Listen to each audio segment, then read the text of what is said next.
दर्शकों से कह रहा हूं, आचार्य जी का चेहरा एक बार जरा आज करीब से देखिएगा, आपको इनका तिलक दिखाई दे रहा होगा। और वेशभूषा भी, ये देखिए, वेशभूषा भी बिल्कुल वही है, सफेद रंग की पोशाक है जो हमेशा पहनते हैं। आचार्य जी आज ये कह रहे हैं, अभय दुबे को ये बात पसंद नहीं आएगी। आचार्य जी कह रहे हैं कि मेरे तिलक और मेरी वेशभूषा से कुछ लोग पार्टी में चिढ़ते हैं, इसीलिए मुझे सीडब्ल्यूसी में नहीं लिया गया। आचार्य जी क्या वजह है और कौन लोग हैं जो चिढ़ते हैं आपसे? क्यों सीडब्ल्यूसी में नहीं लिया आपको?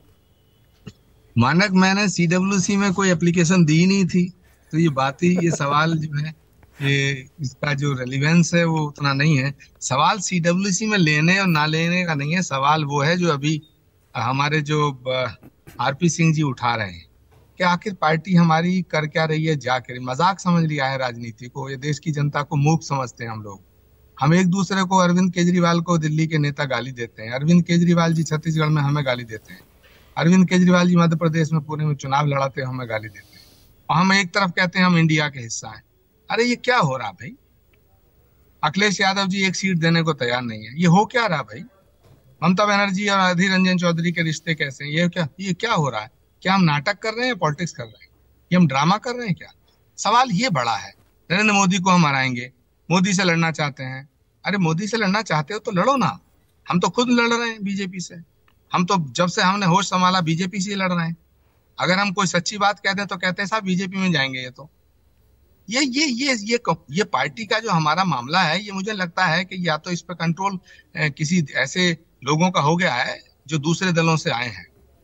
कोई भारत माता को गाली देता है, कोई देश की जनता को राक्षस बताता है, कोई भारत के टुकड़े करने की बात करता है। ये सब हमारे मूर्धन्य नेता हो गए हैं। उत्तर प्रदेश, बिहार, झारखंड, छत्तीसगढ़, मध्य प्रदेश, हरियाणा, दिल्ली, जरा देखिएगा नजर दौड़ा के कितने बड़े बड़े नेता हमारे वर्किंग कमेटी में आए हैं। सब मोदी से लड़ेंगे। ये किसी को 8,000 वोट मिले, किसी को 2,000, किसी को 4,000, किसी को 6,000, ये सब नरेंद्र मोदी को हराएंगे। तो प्रश्न ये पैदा होता है, कांग्रेस पार्टी वो पार्टी है जो महात्मा गांधी के उसूलों पर चलने वाली पार्टी है।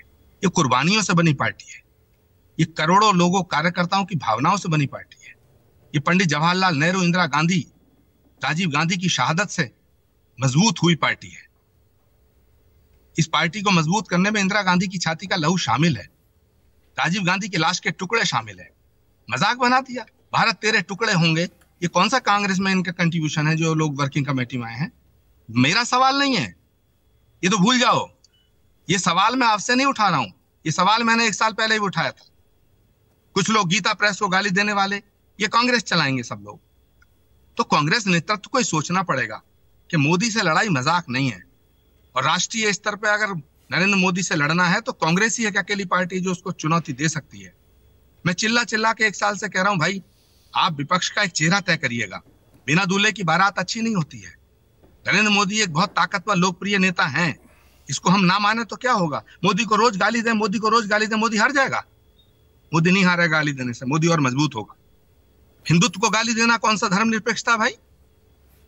हिंदू शब्द से भी आप चिढ़ते हैं, हिंदू धर्मगुरुओं से चिढ़ते हैं, हिंदू संतों का अपमान करते हैं।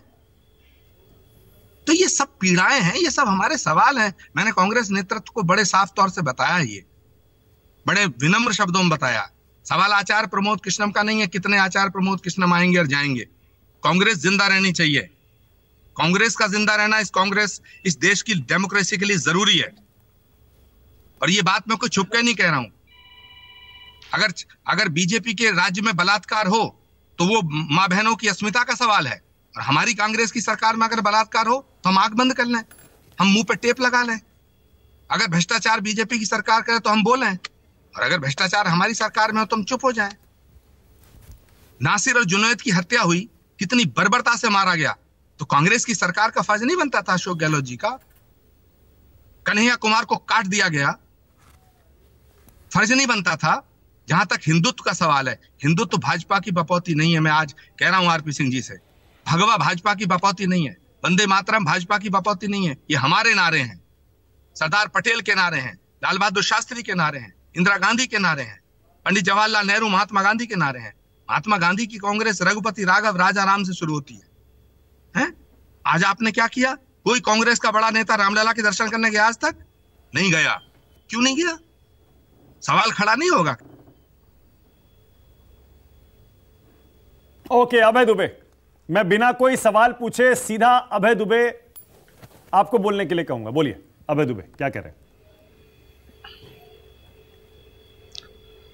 देखिए, महात्मा गांधी जी कहा करते थे, राजनीति धर्म की अनुचरी है, धर्म के बगैर राजनीति निष्प्राण है। और धर्म क्या है? तो धार्यति इति धर्म, जिसको धारण किया जाए। कांग्रेस पार्टी ने क्या धारण किया? सदाशयता, संयम, सहिष्णुता, सदाचार। तो ये मान लेना, आचार्य जी का मैं आदर करता हूं, लेकिन आचार्य जी ये मान लेना कि हिंदू धर्म का आचरण धर्मनिरपेक्षता की खिलाफत है, ये मैं कतई नहीं मानता। पंडित नेहरू से लेकर सोनिया गांधी जी तक मेरी 10 सेकंड सुन लीजिएगा। सब लोग धर्म का आचरण करते हैं। मगर एक मिनट, मैंने आदर, आपका बड़ा आदर है, तो रास्ते में ना मेरी आचार्य बात प्रमोद कृष्णम जी के कहने से, ना अभय दुबे के कहने से। 10 सेकंड में फिर सिग्नल चला जाएगा। मानक में 10 सेकंड में।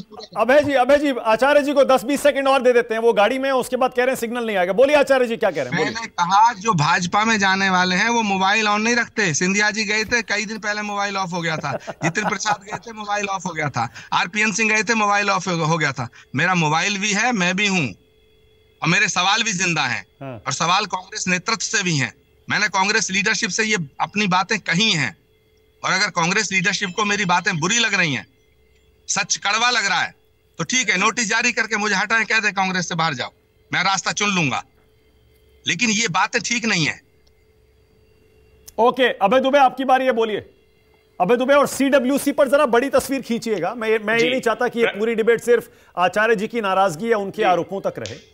बोलिए। नहीं, देखिए, प्रश्न आचार्य जी या अभय दुबे का नहीं है। कांग्रेस पार्टी की स्थापना से उसके सिद्धांत हैं जो उसका नेतृत्व करते हैं। व्यक्तियों के नेतृत्व में कांग्रेस पार्टी आस्था नहीं रखती। हम सत्ता के लोलुप लोग नहीं हैं, हम सत्ता केंद्रित राजनीति नहीं करते। हम जो हमारे सिद्धांत हैं, विभिन्न भाषा, भूषा, भेषज, धर्म, संस्कृति, संस्कार के लोगों का एक गुलदस्ता हिंदुस्तान है, उसमें आस्था रखते हैं। उसमें सभी धर्मों के लोग हैं और सभी धर्मों के प्रति हम आदर का भाव रखते हैं। इसलिए यह कहना कि सिर्फ इस आधार पर कि आचार्य जी तिलक लगाते हैं, वस्त्र धारण करते हैं, हम आत्मसात नहीं करते, पसंद नहीं करते, बिल्कुल मैं इस बात को सिरे से खारिज करता हूं। और ठीक है, अगर कोई शामिल किसी संस्था में प्रतिनिधित्व नहीं मिलता है तो हो सकता है कि उसके हृदय में पीड़ा हो, लेकिन पीड़ा व्यक्त करने का हमारा एक प्लेटफॉर्म है। अब आपने जो माणक जी बात कही, तो खड़गे जी की नियुक्ति के बाद से ही, और खासकर कर्नाटका के परिणाम आने के बाद से 22 प्रांतों की मीटिंग राहुल गांधी जी और खड़गे साहब ने ली है। 22 प्रांतों में से जो इलेक्शन गोइंग स्टेट्स हैं, वहां पर हमने अपने जितने एरिया में इलेक्शंस हैं, उन लोकसभा क्षेत्रों में दूसरे प्रांतों के हमारे प्रतिनिधियों को इंचार्ज नियुक्त करके भेज दिया है। और कांग्रेस वर्किंग कमेटी, जहां तक प्रश्न है, तो हमने सभी वर्गों के, वो एससी हो, वो एसटी हो, वो ओबीसी हो, उनका प्रतिनिधित्व लिया है। महिला और युवा का प्रतिनिधित्व लिया है, जो हमने उदयपुर कन्वेंशन में हमारा कमिटमेंट था। मैं अभिभूत हूं कि खड़गे साहब ने, राहुल गांधी जी ने कार्यकर्ताओं की इस मनोभावनाओं को आत्मसात करके एक विस्तृत आकार दिया। हम जानते हैं कि एक तरफ फांसीवादी दल है जिससे हमारी लड़ाई है, और एक तरफ प्रजातांत्रिक व्यवस्था में आस्था रखने वाले लोग हैं, जिसमें टेलीविजन पर आकर आचार्य प्रमोद कृष्णम जी जैसे नेता भी अपनी बात मुखरता से रख देते हैं। खैर, कांग्रेस के संविधान के वो खिलाफ है, लेकिन फिर भी ये आंतरिक आजादी है। भारतीय जनता पार्टी में वो आजादी नहीं है, वहां फांसीवाद है। एक चुनाव नहीं हुआ उसकी स्थापना से लेकर, किसी समय चुनाव नहीं हुआ, चाहे वो हिंदू महासभा हो, चाहे वो जनसंघ हो, उसके बाद चाहे भारतीय जनता पार्टी बनी हो। हमारे यहां कांग्रेस वर्किंग कमेटी में भी मुखरता से अलग अलग मत को रखने का अपना अधिकार है। और दूसरी बड़ी बात, ये जो बार बार कहा जा रहा है, अधिनायकवाद का महिमा मंडन कर रहे हैं कि मोदी जी से नहीं लड़ सकते। मोदी जी से लड़ाई कांग्रेस की नहीं है साहब, मोदी जी से लड़ाई है उन बेरोजगार युवाओं की, उन 27 रुपए की आमदनी रह गए किसानों की, उन महंगाई की आग में झोंक दी गई बहनों की, और मोदी जी के साथ चेहरे के रूप में खड़े दो धन्ना सेठ उनके, और जो उनकी सत्ता की सरपरस्ती में बैंक लूट कर भाग गए वो। तो ये लड़ाई साफ देश में है जो लाइन खींची हुई है, जिसके परिणाम कर्नाटक। ओके, आचार्य जी कुछ कहना चाह रहे हैं, उसके बाद जा रहा हूं आशुतोष के पास, फिर विनोद अग्निहोत्री और आरपी सिंह। आचार्य जी क्या कह रहे हैं, बोलिए। मैं उपाध्याय जी का बहुत ज्यादा, दुबे जी का बड़ा सम्मान करता हूं और मैं प्यार भी करता हूं, ये भी मेरा बड़ा रिगार्ड करते हैं। लेकिन क्या अडानी को जमीन अशोक गहलोत जी ने हजारों एकड़ जमीन क्यों दी? अगर अडानी गुनाहगार है तो अडानी को जमीनें क्यों मिल रही हैं? हमारी पार्टी की सरकार जहां है वहां अडानी को महिमा आवंटन क्यों किया जा रहा है? ये सब बेकार की बातें हैं। इन बात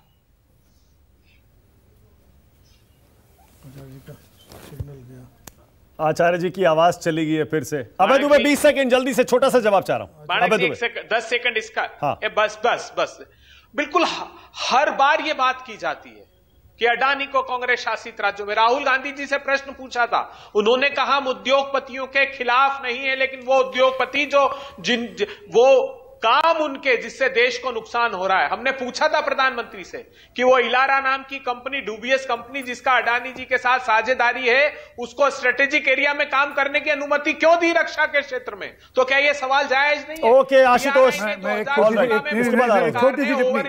अच्छा बोलिए आरपी सिंह जी, एक कमेंट कर रहे हैं उसके बाद।